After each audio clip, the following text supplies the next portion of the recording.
सीधा काम की बात पर आते हैं। आज के इस डीप डाइव विश्लेषण में हम रिटेल ट्रेडिंग के रोजमर्रा के शोर को पूरी तरह से म्यूट करने वाले हैं। हमारा फोकस सिर्फ एक चीज पर होगा कि एलीट कैपिटल, जिसे हम स्मार्ट मनी कहते हैं, वो असल में काम कैसे करती है। ये कोई आम मार्केट एनालिसिस नहीं है। श्याम मेटालिक्स के इन चार्ट्स के जरिए आज हम उस संस्थागत महाजाल का पर्दाफाश करेंगे जो अक्सर एक आम निवेशक की नजरों से बच निकलता है। अनियमितता का भ्रम। मार्केट में जो आपको रैंडम उथल पुथल या अचानक एक गिरावट लगती है ना, वो असल में रैंडम होती ही नहीं है। इस गहरे समंदर में कुछ भी संयोग से नहीं होता। ये एक बहुत ही सधा हुआ सर्वाइवल गेम है और इस गेम का एक ही रूल है, स्मार्ट मनी हमेशा आम निवेशकों के डर और घबराहट पर ही अपना प्रॉफिट बनाती है। तो सवाल ये उठता है कि स्मार्ट मनी कमजोर निवेशकों को कैसे फंसाती है।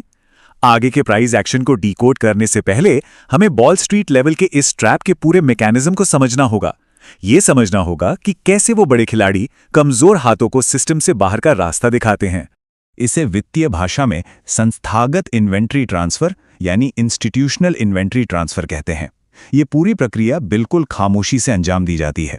जरा सोचिए, जब आम निवेशक पैनिक में आकर अपने शेयर्स औने पौने दाम पर बेच रहा होता है, ठीक उसी वक्त बड़े हेज फंड्स उन सभी शेयर्स को चुपचाप सोख रहे होते हैं। ये एसेट्स का वो शांत ट्रांसफर है जो हमेशा अधीर लोगों के हाथों से निकलकर बेहद धैर्यवान एलीट खिलाड़ियों की जेब में जाता है। अब इस मंथली टाइम फ्रेम चार्ट पर नजर डालिए। ये मैक्रो एक्यूमुलेशन या उस लंबे खेल का सबसे बेहतरीन उदाहरण है। 2022 से लेकर अब तक इस जोन में कितनी खामोशी से एक विशाल बेस बनाया गया है।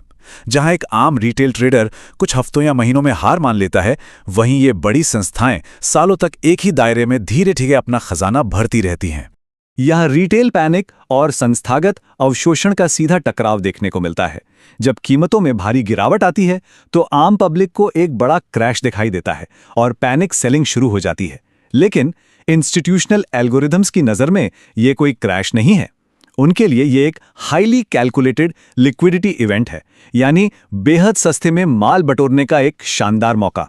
अब जरा 4 घंटे के चार्ट पर जूम इन करते हैं और इस क्राइम सीन को गहराई से देखते हैं। मार्च 2026 के बीच में 746 के लेवल तक आई इस बेरहम गिरावट को देखिए। ये कोई नेचुरल फॉल नहीं था, ये बिल्कुल वही सटीक पल था जब वो संस्थागत जाल बिछाया गया था। ये गिरावट किसी कमजोर फंडामेंटल्स की वजह से नहीं थी। ये एक टेक्स्ट बुक लिक्विडिटी स्वीप था। इसका इकलौता मकसद था कीमतों को इतनी तेजी से गिराना कि कमजोर हाथों के स्टॉप लॉस एक झटके में ट्रिगर हो जाएं। जैसे ही स्टॉप लॉस कटते हैं, सेल ऑर्डर्स की बाढ़ आ जाती है और स्मार्ट मनी उसी लिक्विडिटी का इस्तेमाल करके अपने विशाल बाय ऑर्डर्स को सेकंड्स में भर लेती है। इस पूरे साइकोलॉजिकल सफर को अगर टाइमलाइन पर रखें तो पिक्चर एकदम क्लियर हो जाती है।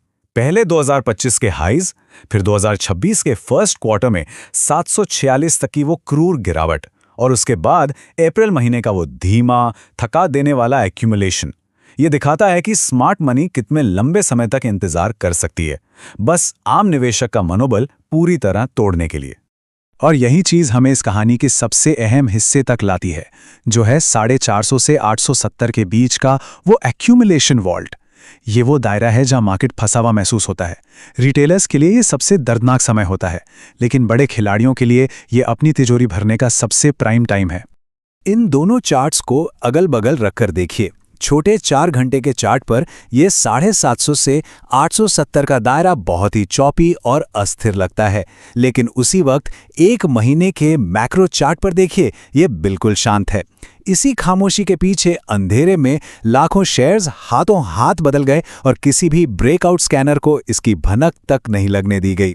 लेकिन ध्यान रखिए, हर एक्यूमुलेशन फेज की एक छत होती है। इस एसेट के लिए वो अजेय लकीर थी 870 का रेजिस्टेंस लेवल। ये वो लक्ष्मण रेखा थी जिसके ठीक नीचे ये पूरा खेल खेला जा रहा था। अब आते हैं मार्कअप मैकेनिक्स पर। जैसे ही स्मार्ट मनी ने 870 के नीचे अपना कोटा पूरा किया, बाजार में सप्लाई अचानक से सूख गई, बेचने वाले बचे ही नहीं। और फिर एल्गोरिदम ट्रिगर्स एक्टिवेट हुए, जिससे इतनी भारी डिमांड पैदा हुई कि कीमतों को आक्रामक रूप से ऊपर जाना ही पड़ा। और इस चार्ट पर उनका वो गेटअवे बिल्कुल साफ दिख रहा है। इन विस्फोटक हरी कैंडल्स पर गौर कीजिए। जैसे ही कीमत ने 870 के उस ट्रिगर लेवल को तोड़ा, वॉल्यूम में एक जबरदस्त ब्लास्ट हुआ और प्राइस सीधे 900 की रेंज में एंटर कर गया। 11 मई के इस डेटा को देखिए। एक नॉर्मल दिन के मुकाबले इस दिन 26 लाख से ज्यादा शेयर्स ट्रेड हुए, जिनकी वैल्यू 440 करोड़ रुपए से भी पार थी। ये कोई रिटेल एक्टिविटी नहीं है, ये एक प्योर अनडिनाइबल इंस्टीट्यूशनल फुटप्रिंट है। मूल्य विस्तार की पुष्टि।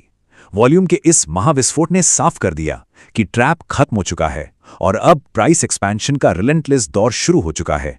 इसी एक्सपेंशन ने कीमतों को उनके हालिया 947 के स्तर तक बिना किसी खास रुकावट के पहुंचा दिया है। अगर हम थोड़ा पीछे हटकर 9 महीने के मैक्रो चार्ट को देखें तो ये मैक्रो स्टेप अप और भी विशाल लगता है। स्क्रीन पर हावी ये बड़ी बुलिश कैंडल्स साफ बता रही हैं कि मौजूदा मोमेंटम किसी छोटे-मोटे जंप का नहीं बल्कि एक बहुत बड़े multi year capital rotation cycle का हिस्सा है। अब इस पूरे मोमेंटम में जो सबसे दिलचस्प बात है वो है इसका अगला बड़ा टारगेट, जो ठीक ऊपर खड़ा है 1001 पर 52 हफ्तों का हाई। ये 1001 सिर्फ एक नंबर नहीं है, ये एक बहुत बड़ा साइकोलॉजिकल किला है। इस 3 महीने के चार्ट पर उस अंतिम पड़ाव को एनालाइज करते हैं। प्राइस एक्शन फिलहाल 940 के ऊपरी स्तरों के आसपास मंडरा रहा है। ये बड़े धैर्य के साथ बचे खुचे सेलिंग प्रेशर को सोख रहा है ताकि 1000 की उस दीवार पर अपना फुल फोर्स अटैक कर सके। इस क्रिटिकल पॉइंट पर हमारे सामने 2 सिनेरियो हैं। सिनेरियो ए, क्या वॉल्यूम एक्सपैंड होकर आखिरी सेलर्स को भी एब्जॉर्ब कर लेगा, या फिर सिनेरियो बी, क्या स्मार्ट मनी 1000 के इस लेवल को एक नए लिक्विडिटी ट्रैप की तरह इस्तेमाल करके कीमतों को रिजेक्ट कर देगी। सारी नजरें बस इसी पर टिकी हैं। तो अब आते हैं आज के इस विश्लेषण के सबसे बड़े टेक अवे पर। पहली बार 4 अंकों की सीमा यानी 4 डिजिट थ्रेशोल्ड को पार करने के लिए सिर्फ रिटेल निवेशकों की उम्मीदें काफी नहीं होती। इसके लिए बहुत भारी संस्थागत ताकत यानी सॉलिड इंस्टीट्यूशनल कन्विक्शन की जरूरत होती है। क्या 1000 की दीवार टूटेगी? एक्यूमुलेशन वॉल्ट अब पूरी तरह से सील हो चुका है और मोमेंटम लगातार तेज हो रहा है। ऐसे में हर इंटेलिजेंट इन्वेस्टर के जहन में बस एक ही आखिरी सवाल होना चाहिए, क्या इस एलीट ऑपरेशन के पास इतनी फायर पावर बची है कि वो इस आखिरी और सबसे बड़ी दीवार को चकनाचूर कर सके? इसका जवाब ही मार्केट का अगला फेज तय करेगा।